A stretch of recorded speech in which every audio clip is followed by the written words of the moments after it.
বাসা চেঞ্জ করে নতুন বাসায় এসে মাত্র 6 ঘন্টায় আমি আমার পুরা বাসা গোছায় ফেলছি। আমার লাইফের ফার্স্ট টাইম আমি কোনো বাসা চেঞ্জ করার পর কোনো বাসায় নতুন উঠে এত তাড়াতাড়ি সেই বাসা গোছাইছি। কিভাবে এই সবকিছু এত তাড়াতাড়ি গোছাইলাম, কোন রুমে কি রাখলাম, সবকিছু দেখতে হলে কিন্তু এই ব্লগটা পুরোটা দেখতে হবে। তো চলো ব্লগটা শুরু করার আগে আমার এই ব্লগটা প্রতিদিনের মতো কে কোথায় থেকে দেখছো অবশ্যই কমেন্টে জানাবা। হ্যালো এভরিওয়ান, আসসালামু আলাইকুম। কেমন আছো সবাই? আশা করি সবাই ভালো আছো। আমরা এই কয়দিন অনেক বেশি কাজের চাপে গা ব্যথা পা ব্যথা সবকিছু নিয়েও ভালো আছি আলহামদুলিল্লাহ। আগের দিন কিন্তু সারা রাত জেগে আমরা সবাই মিলে ওই বাসার সবকিছু প্যাক করছি। তারপর এই বাসায় এসে সবার এত এনার্জি যে কই থেকে আসলো, কিছুক্ষণের মধ্যে সবকিছু গুছিয়ে ফেলছি। আসলে সবাই মিলে একসাথে কাজ করলে কোনো কাজই করতে তেমন সময় লাগে না। মালামাল নিয়ে আসার পরে যারা এনে দিছে ওনারাই সবকিছু আমাদেরকে উপরে উপরে উঠাইয়া দিছে। তারপরে খাট থেকে শুরু করে সবকিছু সুন্দর করে সেটিং করে দিয়ে গেছে।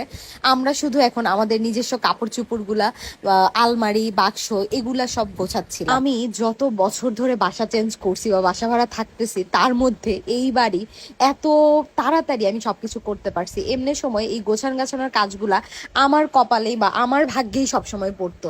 মানে সব সময় কাপড় চোপড় এনে সবারটা রেখে দিত, আমি আস্তে আস্তে করে 2-3 দিনে গোছায় ফেলতাম।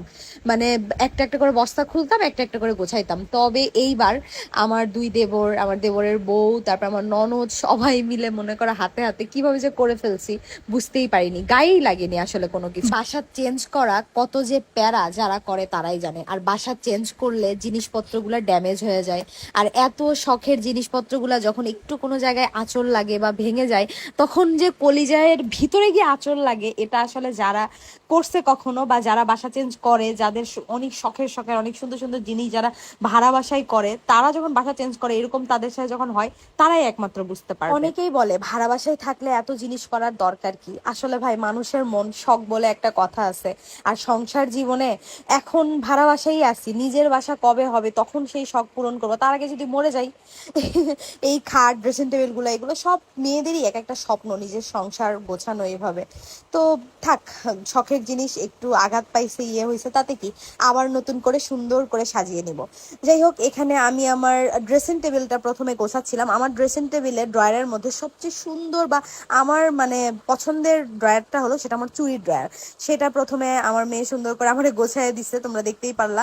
আর আমি ওই ঘরে পুরো আলমারিটা গোছায় নিলাম। তারপরে এসে আমি আমার এখানে যেই বলে স্কিন কেয়ারের আইটেমগুলো ছিল সেগুলো গোছাচ্ছিলাম। এর মধ্যে সকালে আব্বু আমাদের সবার জন্য কলা রুটি নিয়ে চলে আসছে, কারণ আমরা সবাই আজকে একদিনের জন্য লেবার হয়ে গেছি। আর ভাই, লেবারদের কাজ এত সহজ না। যারা আমাদের আজকে লেবারের কাজ করছে, আমাদের সবকিছু উঠাইয়ে দিছে, আবার নামাইয়ে দিছে, সুন্দর করে খাটগুলো সেটিং করে দিছে, তারা আসলে তাদের প্রতি আমরা অনেক কৃতজ্ঞ। এত সুন্দর করে সবকিছু না করে দিলে আমরা এত তাড়াতাড়ি কাজটা শেষ করতে পারতাম না। একটা খাট সেটিং করতে মনে করো উপরে সব মালামাল তুলতেই কিন্তু আমাদের অর্ধেক বেলা চলে যাইতো। সবকিছু মিলে আমাদের বাসায় ছেলে মানুষগুলো ছিল অনেকেই, তবুও তারাই সবকিছু আমাদের করেছে, কারণ আমরা এইভাবেই পুরোটা চুক্তি করে নিছিলাম যে ওই বাসা থেকে এই বাসাতে সবকিছু আমাদের এনে দিবে অ্যান্ড উপরে তুলেও দিবে, খাটগুলো সেটিং করে দিবে এবং যেখানকার জিনিস সেখানে রাখবে।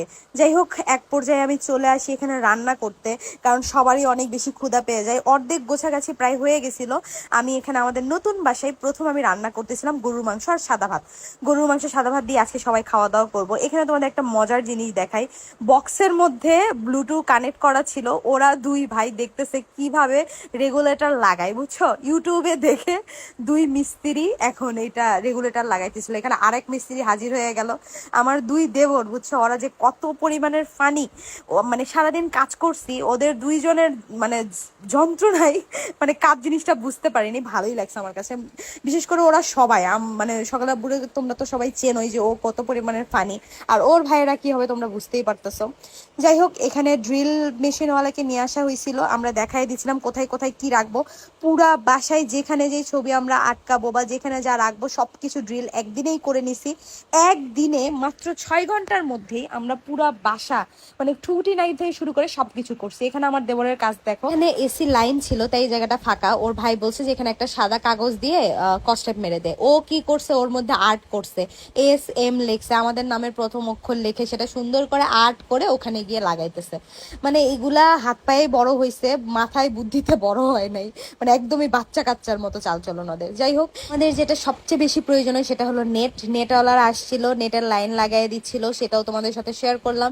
এই যে কিছু কিছু গোছানো হয়েছে সেটা তোমাদেরকে দেখাইতেছিলাম। ওখানে একটা বালতি রয়ে গেছিল, বিছানা ও মানে বাবুরা এলোমেলো করে ফেলছে। যাই হোক, যতটুকুর মধ্যে সম্ভব আমরা একদমই গোছায় গাছায় কমপ্লিট করে ফেলছি। তবে অনেক বেশি কষ্ট সবার হয়েছে, এই জন্যই এত তাড়াতাড়ি সম্ভব হয়েছে।